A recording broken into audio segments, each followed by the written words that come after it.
क्या आपने कभी सोचा है कि आपके दिन की शुरुआत का वो पहला पल जब आप अपनी आंखें खोलते हैं, वह आपके पूरे जीवन का भाग्य कैसे तय कर सकता है? हम दिन भर चाहे कितनी भी कड़ी मेहनत कर लें, पूजा पाठ कर लें, लेकिन अगर सुबह आंख खुलते ही हमारे पैरों और हमारे आचरण से कुछ भयंकर गलतियां हो जाएं, तो साक्षात माता लक्ष्मी हमारे घर के दरवाजे से हमेशा के लिए लौट जाती हैं। सुबह का समय केवल दिन का आरंभ नहीं होता, बल्कि वह ब्रह्मांड की सबसे पवित्र ऊर्जा को अपने भीतर समेटने का समय होता है। नमस्कार दोस्तों, मैं हूं विवेक वर्मा और वर्मा स्टोरीज के इस अत्यंत ही ज्ञानवर्धक और आपकी आंखें खोल देने वाले अध्याय में आपका हृदय से स्वागत करता हूं। दोस्तों, हमारे शास्त्रों और वास्तु विज्ञान में प्रातः काल यानी सुबह उठने के कुछ अत्यंत ही कड़े और पवित्र नियम बताए गए हैं। क्या आप जानते हैं कि सुबह उठकर कुछ ऐसे काम हैं जिन्हें करना हर मनुष्य के लिए अनिवार्य है और जिन्हें न करने से घर में भयंकर दरिद्रता, क्लेश और बर्बादी छा जाती है? आज मैं आपको शिवपुरी नगर की एक ऐसी रोंगटे खड़े कर देने वाली सच्ची कथा सुनाने जा रहा हूं, जो आपको यह सोचने पर मजबूर कर देगी कि कहीं आपके जीवन में आने वाली अचानक मुसीबतों का कारण आपकी अपनी सुबह की वो अज्ञानता तो नहीं है।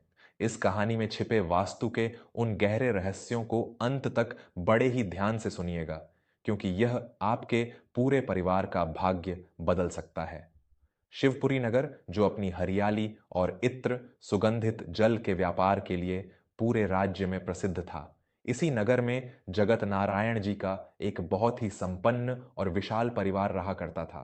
जगत नारायण जी शहर के सबसे बड़े और पुराने इत्र के व्यापारी थे। गुलाब, बेला और खस की सुगंध उनके कारखानों से निकलकर पूरे शहर को महकाती थी। उनकी धर्मपत्नी का नाम गोमती देवी था। गोमती देवी एक अत्यंत ही पतिव्रता, संस्कारी और धर्म कर्म को अपने प्राणों से भी अधिक मानने वाली स्त्री थीं। गोमती देवी के दिन की शुरुआत ब्रह्म मुहूर्त में होती थी। उनका नियम था कि आंख खुलते ही वे अपने इष्ट देव का स्मरण करतीं, धरती माता को प्रणाम करतीं और स्नान के बाद ही किसी से बात करती थीं। उन्हीं के पुण्यों और पवित्र आचरण का प्रताप था कि जगत नारायण जी के व्यापार में दिन दूनी और रात चौगुनी तरक्की हो रही थी। घर की तिजोरी हमेशा धन से भरी रहती थी। जगत नारायण जी और गोमती देवी का एक होनहार बेटा था, जिसका नाम था प्रतीक। प्रतीक बहुत ही आज्ञाकारी था और उसने अपने पिता के व्यापार को और भी ऊंचाइयों पर पहुंचा दिया था। जब प्रतीक विवाह के योग्य हुआ, तो बड़े ही अरमानों के साथ उसका विवाह लावण्या नाम की एक अत्यंत सुंदर और उच्च शिक्षित कन्या से कर दिया गया। लावण्या रूप रंग में तो साक्षात अप्सरा के समान थी, लेकिन उसके संस्कार और उसकी जीवन शैली पूरी तरह से आधुनिकता के अहंकार और आलस्य में डूबी हुई थी। लावण्या को सुबह जल्दी उठना, पूजा पाठ करना और घर के पुराने नियमों का पालन करना एक फालतू का बोझ लगता था। उसे अपने मायके की दौलत और अपनी सुंदरता पर बहुत बड़ा घमंड था। विवाह के कुछ ही दिन बीते थे कि लावण्या ने अपने शयन कक्ष की पूरी सजावट बदल दी। वास्तुशास्त्र का सबसे बड़ा नियम तोड़ते हुए उसने अपने बिस्तर के ठीक सामने एक बहुत बड़ा और आदमकद दर्पण शीशा लगवा लिया। गोमती देवी ने जब यह देखा तो उनका हृदय कांप उठा। उन्होंने बहुत ही प्रेम से लावण्या को समझाया, बहू, यह तुमने क्या किया? बिस्तर के ठीक सामने इतना बड़ा शीशा लगाना वास्तु के अनुसार बहुत बड़ा अपशकुन होता है, और सुबह उठते ही सबसे पहले अपना अक्स शीशे में देखना महापाप है। इसे यहां से हटवा दो। लेकिन लावण्या ने बहुत ही तीखे और व्यंग्यात्मक स्वर में अपनी सास को जवाब दिया, माँ जी, आप भी ना जाने किन पुरानी दकियानूसी बातों में जी रही हैं। यह शीशा मैंने बहुत दूर से मंगवाया है। मुझे सुबह उठते ही खुद को देखना पसंद है। मैं कोई आपकी तरह सुबह 4 बजे उठकर भजन कीर्तन नहीं कर सकती। मेरी नींद बहुत कीमती है। कृपया आप मेरी चीजों में दखलंदाजी न करें। गोमती देवी मन मसोस कर रह गईं। लावण्या का अहंकार केवल उस शीशे तक सीमित नहीं था। उसकी सुबह की दिनचर्या इतनी अशुद्ध और भयंकर थी कि वह अनजाने में पूरे घर का सर्वनाश कर रही थी। लावण्या रोज सुबह 9 या 10 बजे तक सोती रहती थी। जब उसकी आंख खुलती तो वह सबसे पहले उस बड़े से शीशे में अपना बिखरा हुआ चेहरा देखती। उसके बाद वह बिना धरती माता को प्रणाम किए अपने पैरों को जोर से जमीन पर पटकते हुए बिस्तर से उतरती। उठते ही उसके मुंह से मीठे वचनों की बजाय नौकरानी चंपा के लिए गालियां और अपने पति प्रतीक के लिए ताने निकलते थे। अरे ओ चंपा, अभी तक मेरी सुबह की चाय क्यों नहीं आई? इस घर के लोग तो मुझे चैन से सोने भी नहीं देंगे। प्रतीक, तुमने कल रात कमरे का तापमान ठीक क्यों नहीं किया? लावण्या की सुबह की शुरुआत हमेशा इसी क्लेश, क्रोध और नकारात्मकता से होती थी। जब गोमती देवी उसे टोकती कि सुबह सुबह क्रोध करने से लक्ष्मी रूठ जाती है, तो लावण्या उल्टा अपनी सास का ही अपमान कर देती। शास्त्रों का जब अपमान होता है तो उसका परिणाम इतना भयंकर होता है कि इंसान की रूह कांप जाती है। लावण्या की इन अशुद्ध आदतों ने महज कुछ ही महीनों के भीतर उस पूरे घर को श्मशान जैसी मनहूसियत में धकेल दिया। अचानक से जगत नारायण जी के इत्र के व्यापार को जैसे किसी की भयंकर नजर लग गई। उनके कारखाने में जो भी इत्र बनता, उसकी सुगंध रहस्यमयी तरीके से उड़ जाती और वह बदबूदार पानी में बदल जाता। बाजार में जिन बड़े व्यापारियों ने उन्हें ठेके दिए थे, वे सब रद्द हो गए।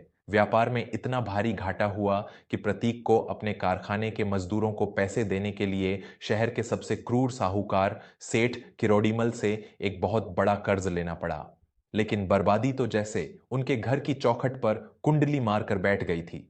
जो प्रतीक हमेशा शांत और खुश रहता था, अब भयानक तनाव और क्लेश का शिकार हो गया था। घर में पैसों की तंगी आते ही रोज भयंकर झगड़े होने लगे। जगत नारायण जी इस भारी सदमे और अपने जीवन भर की कमाई को डूबता देख बर्दाश्त नहीं कर पाए। उन्हें भयंकर दिल का दौरा पड़ा और वे हमेशा के लिए बिस्तर पर पड़ गए। जिस हवेली में कभी पैसों की और सुगंध की कोई कमी नहीं थी, आज वहां लेनदारों की गालियां गूंजती थीं। सेठ किरोड़ीमल ने चेतावनी दे दी थी कि अगर 1 महीने के भीतर उसका सारा पैसा नहीं चुकाया गया तो वह उनकी इस पुश्तैनी हवेली को नीलाम कर देगा। गोमती देवी दिन रात भगवान की मूर्ति के सामने बैठकर खून के आंसू रोती रहती थीं। लावण्या, जिसे अपने रूप और शान पर इतना घमंड था, आज फटेहाल अवस्था में बैठकर अपने भाग्य को कोस रही थी। घर के सारे नौकर चाकर भाग चुके थे। इन्हीं अंधकार भरे और निराशाजनक दिनों में एक सुबह शिवपुरी नगर में एक अत्यंत ही सिद्ध और ज्ञानी संत महर्षि वेदमित्र जी का आगमन हुआ। महर्षि वेदमित्र जी गोमती देवी के कुलगुरु थे और तीर्थ यात्रा से लौटते समय उन्होंने इस परिवार का हाल जानने के लिए पधारने का निर्णय लिया। जैसे ही महर्षि वेदमित्र जी ने उस हवेली के मुख्य द्वार पर कदम रखा, उनके कदम वहीं ठिठक गए। उन्हें घर के भीतर से एक बहुत ही भयंकर और नकारात्मक ऊर्जा की लहर महसूस हुई। वे सीधे आंगन में आए। गोमती देवी ने अपने गुरु को देखते ही रोते हुए हाथ जोड़ लिए। प्रतीक और लावण्या भी दौड़कर वहां आ गए और महर्षि के चरणों में गिर पड़े। रक्षा कीजिए गुरुदेव, मेरा पूरा परिवार तबाह हो गया। मेरा बेटा कर्ज के बोझ तले दबकर घुट घुट कर मर रहा है। हमारा पुश्तैनी इत्र का व्यापार मिट्टी में मिल गया और मेरे पति मृत्यु शैया पर हैं। हमने ऐसा कौन सा पाप कर दिया जो ईश्वर ने हमसे हमारा सब कुछ छीन लिया? गोमती देवी फूट फूट कर रो रही थीं। महर्षि वेदमित्र जी ने अपनी आंखें बंद की और कुछ क्षणों तक ध्यान लगाया। जब उन्होंने अपनी आंखें खोलीं तो उनके चेहरे पर एक गंभीर और तेजपूर्ण भाव था। उनकी लाल आंखें सीधे लावण्या पर जाकर टिक गईं। ईश्वर ने तुमसे कुछ नहीं छीना गोमती, बल्कि तुम्हारे ही घर की इस अज्ञानी स्त्री ने अपने ही पैरों से अपने घर की लक्ष्मी को कुचल दिया है। जब घर की स्त्री सुबह आंख खुलते ही ऐसे भयंकर कृत्य करती है जो साक्षात अलक्ष्मी दरिद्रता को निमंत्रण देते हैं, तो ऐसे घर में स्वयं भगवान कुबेर भी आ जाएं तो वे भी कंगाली नहीं मिटा सकते। महर्षि की गूंजती हुई आवाज से पूरा घर हिल गया। लावण्या डर के मारे कांपने लगी। उसने हाथ जोड़कर कहा, गुरुदेव, मैंने ऐसा क्या कर दिया? मैं तो सिर्फ अपने कमरे में सोती हूं और सुबह उठकर अपनी दिनचर्या पूरी करती हूं। मेरी वजह से व्यापार कैसे डूब सकता है? महर्षि वेदमित्र जी ने अत्यंत कठोर स्वर में वास्तुशास्त्र और धर्म ग्रंथों के वे अचूक रहस्य बताए जिन्हें आज के लोग आधुनिकता के नाम पर भूल चुके हैं। ध्यान से सुनो अज्ञानी स्त्री, सुबह का समय ब्रह्मांड की सबसे शुद्ध और पवित्र ऊर्जा का समय होता है। जब तुम सोकर उठती हो तो तुम्हारा शरीर और मन रात भर की तामसिक और नकारात्मक ऊर्जा से भरा होता है और तुमने सुबह उठते ही सबसे पहले 3 भयंकर पाप किए हैं। पूरा परिवार सांस रोके महर्षि के वचनों को सुन रहा था। पहला सबसे बड़ा पाप, उठते ही आईना, शीशा देखना। तुम्हारे बिस्तर के ठीक सामने जो विशाल शीशा लगा है, वह तुम्हारी बर्बादी का सबसे बड़ा कारण है। वास्तुशास्त्र के अनुसार रात भर जब हम सोते हैं तो हमारे शरीर से नकारात्मक ऊर्जा बाहर निकलती है, जो हमारे आभा मंडल में एकत्रित होती है। जब हम सुबह आंख खुलते ही सबसे पहले शीशे में अपना अक्स देखते हैं, तो वह सारी नकारात्मक ऊर्जा वापस परावर्तित होकर हमारे ही भीतर प्रवेश कर जाती है।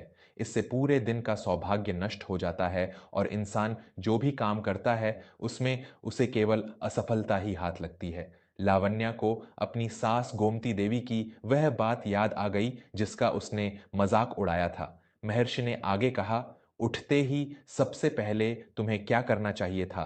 तुम्हें अपनी दोनों हथेलियों के दर्शन करने चाहिए थे। क्योंकि शास्त्रों में कहा गया है, कराग्रे वस्ते लक्ष्मी, करमध्य सरस्वती, करमूल्य तू गोविंद, प्रभाते कर दर्शनम। अर्थात हमारी हथेलियों के अग्रभाग में लक्ष्मी, मध्य में सरस्वती और मूल भाग में भगवान विष्णु का वास है। जो मनुष्य सुबह उठकर सबसे पहले अपनी हथेलियों को देखता है, वह अपने भाग्य को अपने हाथों में जागृत कर लेता है। लावण्या का सिर शर्म से झुक गया। दूसरा भयंकर पाप, बिना धरती माता को प्रणाम किए अहंकार में जमीन पर पैर पटकना।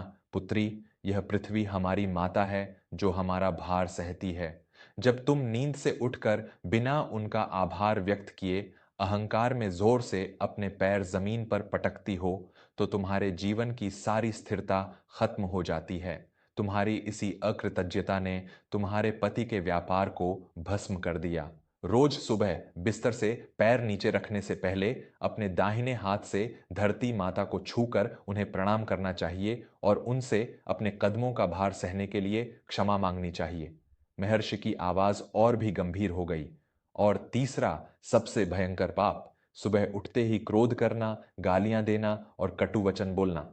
हमारी वाणी में साक्षात सरस्वती का वास है। जिस घर में सुबह सुबह क्लेश होता है, जहां स्त्री उठते ही चीखती चिल्लाती है, वहां माता लक्ष्मी एक क्षण के लिए भी नहीं रुकती। सुबह के समय बोले गए पहले शब्द तुम्हारे पूरे दिन की ऊर्जा तय करते हैं। तुम्हारे इन्हीं कटु वचनों ने इस घर की सारी सुगंध को बदबू में बदल दिया है। महर्षि वेद मित्र जी के एक एक शब्द ने लावण्या की आत्मा को झकझोर कर रख दिया था। उसका सारा घमंड टूट चुका था। वह जमीन पर लेटकर महर्षि के चरण चूमते हुए झार झार रोने लगी। मुझे क्षमा कर दीजिए गुरुदेव, मुझसे महापाप हुआ है। मैं अपनी झूठी शान और आधुनिकता में अंधी हो गई थी। मैंने अपनी सास की एक नहीं सुनी और अपने ही हाथों से अपने सुहाग और अपने परिवार की खुशियों को आग लगा दी। मुझे कोई प्रायश्चित बताइए गुरुदेव। मैं इस नरक से अपने परिवार को कैसे निकालूं? मैं जीवन भर आपकी आभारी रहूंगी। महर्षि का हृदय पिघल गया। जब पश्चाताप सच्चा हो तो ईश्वर हर गलती को क्षमा कर देते हैं। पुत्री, जब भूल का सच्चा बोध हो जाए तो वहीं से सुधार की राह खुल जाती है। आज ही अपने शयन कक्ष से उस आईने को हटा दो। कल से ब्रह्म मुहूर्त में उठना, अपनी आंखें खोलते ही सबसे पहले अपनी दोनों हथेलियों को देखना और भगवान का स्मरण करना। बिस्तर से नीचे पैर रखने से पहले अपने हाथ से धरती माता को छूकर प्रणाम करना और उठने के बाद तुम्हारे मुंह से निकलने वाला पहला शब्द भगवान का नाम होना चाहिए, किसी के लिए क्रोध नहीं। जिस दिन तुमने यह पवित्र दिनचर्या अपना ली, तुम्हारी गई हुई लक्ष्मी दोगुनी होकर तुम्हारे घर वापस लौट आएगी। लावण्या ने उसी क्षण महर्षि के वचनों को अपने जीवन का मंत्र बना लिया। उसने तुरंत अपने कमरे से वह आदमकद आईना हटवा दिया। अगली सुबह लावण्या सूर्योदय से पूर्व उठी। उसने अपनी आंखें खोलते ही अपनी हथेलियों के दर्शन किए और ईश्वर का धन्यवाद किया। फिर उसने अत्यंत आदर के साथ अपने हाथों से धरती माता को प्रणाम किया और उनसे क्षमा मांगी। स्नान करके उसने अपनी सास गोमती देवी के पैर छुए और मीठे वचनों से पूरे घर का वातावरण पवित्र कर दिया। देखते ही देखते महज कुछ ही हफ्तों के भीतर महर्षि जी के आशीर्वाद और लावण्या के इस पवित्र आचरण का चमत्कार दिखने लगा। प्रतीक के कारखाने में अचानक एक ऐसा अद्भुत इत्र तैयार हुआ जिसकी सुगंध पूरे राज्य में फैल गई। एक बहुत बड़े व्यापारी ने उन्हें इतना बड़ा ठेका दिया कि प्रतीक ने एक ही बार में साहूकार किरोड़ीमल का सारा कर्ज ब्याज सहित चुका दिया। जगत नारायण जी का स्वास्थ्य बिल्कुल ठीक हो गया और उस हवेली में एक बार फिर से खुशियों की गूंज और माता लक्ष्मी का स्थायी वास हो गया। लावण्या अब शिवपुरी नगर की सबसे संस्कारी और आदर्श बहू बन चुकी थी, जिसे अपने मायके की दौलत पर नहीं बल्कि अपने घर के संस्कारों पर गर्व था। तो दोस्तों, यह थी वह अद्भुत और आंखें खोल देने वाली सच्ची कथा। हमारी सुबह की शुरुआत ही हमारे जीवन का आईना होती है। अगर आप रोज सुबह उठकर सबसे पहले अपनी हथेलियों के दर्शन करते हैं, धरती माता को आदर पूर्वक प्रणाम करके बिस्तर से उतरते हैं और अपने दिन की शुरुआत मीठे वचनों और ईश्वर के स्मरण से करते हैं, तो दुनिया की कोई भी नकारात्मक शक्ति या दरिद्रता आपके घर में प्रवेश नहीं कर सकती। आपको हमारी आज की यह कहानी और ये महत्वपूर्ण वास्तु नियम कैसे लगे? क्या आप भी सुबह उठकर धरती माता को प्रणाम करते हैं? मुझे अपने विचार और अनुभव नीचे टिप्पणियों में ज़रूर बताइएगा। मैं आपका दोस्त विवेक वर्मा बहुत जल्द लौटूंगा वर्मा स्टोरीज पर एक और ऐसी ही नई आध्यात्मिक और सीधे आपके दिल को छू लेने वाली कहानी के साथ। तब तक अपना और अपने परिवार का बहुत बहुत ख्याल रखें। जय माता लक्ष्मी। धन्यवाद।